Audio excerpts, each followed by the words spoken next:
Good morning students. MA previous philosophy की class में हम आज जो टॉपिक देखेंगे वो है चारवाक के अनुसार सत्य क्या है। सत्य क्या है ये हमें बाकी जो हमारी फ़िलासफ़ीज़ हैं उनके हिसाब से भी जानना है। शुरुआत हम चारवाक से करते हैं। किसी भी दर्शन की ज्ञान मीमांसा को जानना हमेशा सबसे पहले इसीलिए ज़रूरी होता है क्योंकि उसी के आधार पर वो दर्शन या वो एक सिस्टम ये बताएगा कि वो जगत की व्याख्या कैसे करता है, वो वास्तविकता की व्याख्या कैसे करता है, वो जगत की सत्ता को क्या स्वतंत्र रूप से स्वीकार करता है या किसी और पर निर्भर मानता है, या फिर अगर स्वीकार भी करता है तो किस तरीके से उस जगत का ज्ञान हमको होगा, ये भी उस पर निर्भर करता है। तो अगर हम चारवाक दर्शन की बात करें तो ये वेल नोन है कि अगर वेदों की प्रामाणिकता को आधार बनाए तो चारवाक इस लिहाज से एक नास्तिक दर्शन है।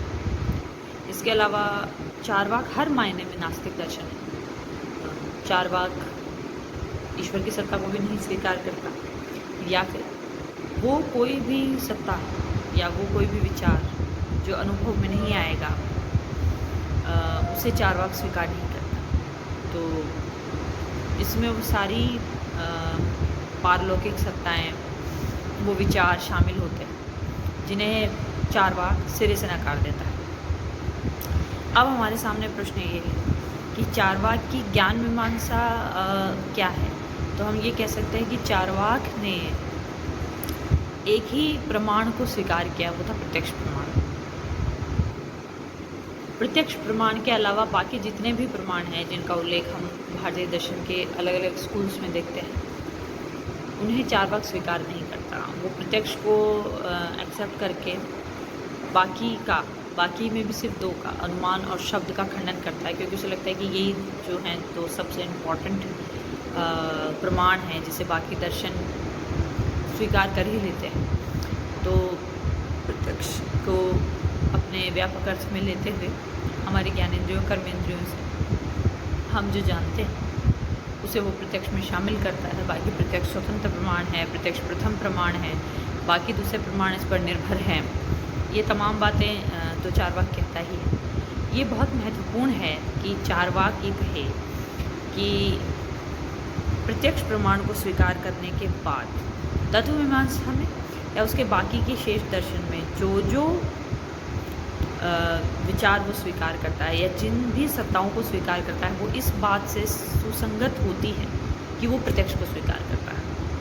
अनुमान को स्वीकार नहीं करता। हम देखते हैं कि वो अनुमान का खंडन करने के लिए व्याप्ति का खंडन करता है। वो व्याप्ति को एक सार्वभौमिक या सभी कालों में अनिवार्य संबंध के रूप में स्वीकार नहीं करता। तो उसे लगता है कि अगर वो व्याप्ति का खंडन कर देता है तो अनुमान अपने आप खंडित हो जाता है।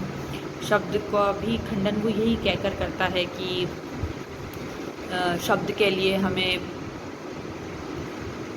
कोई प्रमाणिक व्यक्ति का मिलना मुश्किल है। दूसरा, कोई भी व्यक्ति पूर्ण ज्ञान प्राप्त नहीं कर सकता, तो उसके ज्ञान में, उसके विचार में गलत या गलती होने की संभावना हमेशा बनी रहती है। तो शब्द प्रमाण को जिस मान्यता के साथ बाकी दर्शन स्वीकार करते हैं कि ये श्रुति में लिखा है तो ये अपने आप में एक प्रमाण है या मान्य है, इस तरीके से चारवाक उसे एक्सेप्ट नहीं करता। अब जब हमने ये जान लिया कि चारवाक के लिए प्रत्यक्ष सबसे इम्पॉर्टेंट है तो बहुत कुछ क्लियर हो जाता है आगे जाके कि चारवाक बाकी आगे जाके किसकी सत्ता को स्वीकार करेगा। जाहिर सी बात है कि चारवाक ईश्वर को नहीं मानेगा। आत्मा की उपनिषदीय व्याख्या को चारवाक स्वीकार नहीं करता। आत्मा की उपनिषदीय व्याख्या आत्मा को एक स्वतंत्र सत्ता स्वीकार करती है जो अपने होने के लिए शरीर पर निर्भर नहीं है। हालांकि वो शरीर धारण करती है लेकिन वो शरीर पर निर्भर नहीं है। इसके अलावा वो अमर है, अजर है, वो तमाम बातें जो गीता में लिखी हैं या जिन्हें उपनिषदों में आत्मा के बारे में कहा गया है, ज्ञाता है, करता है, भोगता है, एक्सेट्रा। लेकिन चार्वाक दर्शन ये कहता है, चार्वाक आत्मा को नकारता नहीं है। अगर आत्मा का मूल लक्षण चेतना को माने तो चार्वाक कहता है कि वो चेतना को स्वीकार करता है। क्यों? क्योंकि चेतना का प्रत्यक्ष होता है।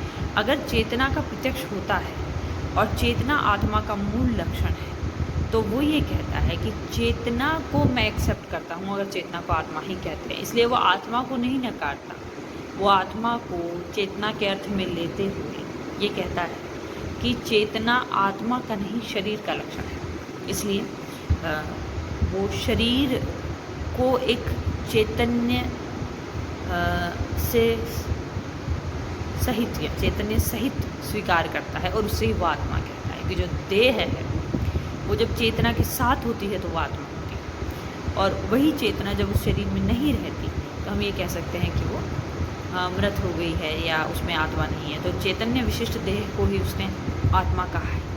इससे हमें एक और बात यहाँ पर पता चल जाती है कि चार्वाक का जो आत्मा का सिद्धांत है वो औरों से थोड़ा सा अलग है। क्यों? क्योंकि उसे शरीर में चेतना दिखाई पड़ती है, शरीर क्रिया करता दिखाई पड़ता है। इसलिए वो शरीर में जो चेतना है या शरीर और चेतना को सम्मिलित करते हुए ही उसे आत्मा स्वीकार कर लेता है। इसके अलावा चार्वाक दर्शन ईश्वर की सत्ता को नहीं मानता, जैसा हम कहते हैं, और मोक्ष का विचार भी उसके लिए उस तरीके से नहीं है जिस तरीके से बाकी दर्शन कहते हैं कि तत्व ज्ञान हो जाने से मोक्ष मिल जाएगा, या हम जब जड़ जगत को या चेतन तत्व को, जो भी दो चीज़ें, इन दोनों को जब अलग होना देख लेंगे तो हमें मोक्ष प्राप्त हो जाएगा, या फिर कोई भी रास्ता ऐसा वो नहीं बताता जिसके थ्रू ये कहे कि मोक्ष प्राप्त कर सकते हैं। चार्वाक का कहना है कि हमारे इस जगत में सुखपूर्वक रहने से ही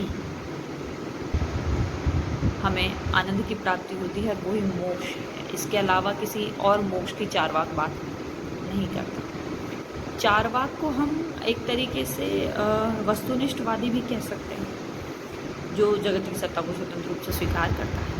चार्वाक जगत में चार तत्वों को स्वीकार करता है, और ये कह सकते हैं कि चार परमाणुओं को स्वीकार करता है। वो पृथ्वी, अग्नि, वायु और जल, इन चार परमाणुओं को स्वीकार करता है और कहता है कि इनके आकस्मिक संयोजन से जगत बनता है। जगत के बनने का कोई प्रयोजन नहीं है।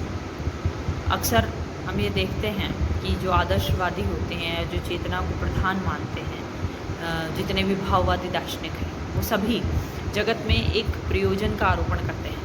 कहते हैं कि जगत के होने के पीछे कोई वजह है, जगत को किसी सत्ता ने बनाया है। लेकिन चार्वाक कहता है कि ऐसा नहीं है। पृथ्वी, जल, अग्नि, वायु के परमाणुओं में या उनके परमाणुओं की प्रकृति ही ऐसी है कि अगर वो आपस में मिलते हैं तो सृष्टि उत्पन्न हो जाती है। तो उनकी सत्ता को भी चार्वाक स्वीकार करता है। चूँकि वो जगत की सत्ता को या ज्ञेय की सत्ता को ज्ञाता से स्वतंत्र मानता है, इसलिए वो वस्तुनिष्ठवादी है। वो भौतिकवादी है क्योंकि वो भूत की सत्ता को, भौतिक पदार्थ की सत्ता को स्वीकार करता है। तो अब चार्वाक के अनुसार सत्ता तो है तो सिर्फ भौतिक तत्व की प्राथमिक सत्ता। ऐसा नहीं है कि वो चेतना को नकार देता है। वो चेतना की उत्पत्ति भी भौतिक द्रव्य से ही मानता है, इसलिए उसके लिए प्रधान तत्व भौतिक तत्व है और भौतिक तत्व को प्रधान तत्व मानता है और उसी की सत्ता को एकमात्र सत्य मानता है। उसके बाद जो कुछ भी विकसित है या जो कुछ भी दिख रहा है, जो भी अनुभव में आता है, वो उस भौतिक तत्व से उद्भव हुआ है उसका, या फिर उस भौतिक तत्व से उसका विकास हुआ है। इसके अलावा चेतना का स्वतंत्र रूप से कोई विकास नहीं हुआ है।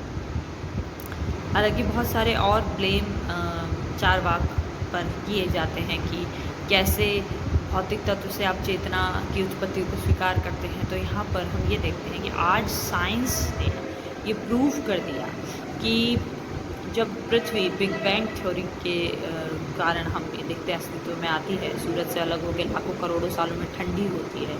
तो यहीं पर कुछ रासायनिक तत्वों के मिलने से शैवाल, जिसे एक कोश के जीव कहते हैं, सबसे पहले उसकी उत्पत्ति होती है और वो पृथ्वी, जल, अग्नि, वायु जैसे तत्वों के संयोग से होती है। यहाँ पर इन सबको हम जड़ मान सकते हैं। इन सबसे शैवाल, सबसे पहले एक कोश के जीव की उत्पत्ति होती है। तो बहुत हद तक चार्वाक यही बात समझाने की कोशिश करता है कि चेतना की उत्पत्ति जड़ से संभव है।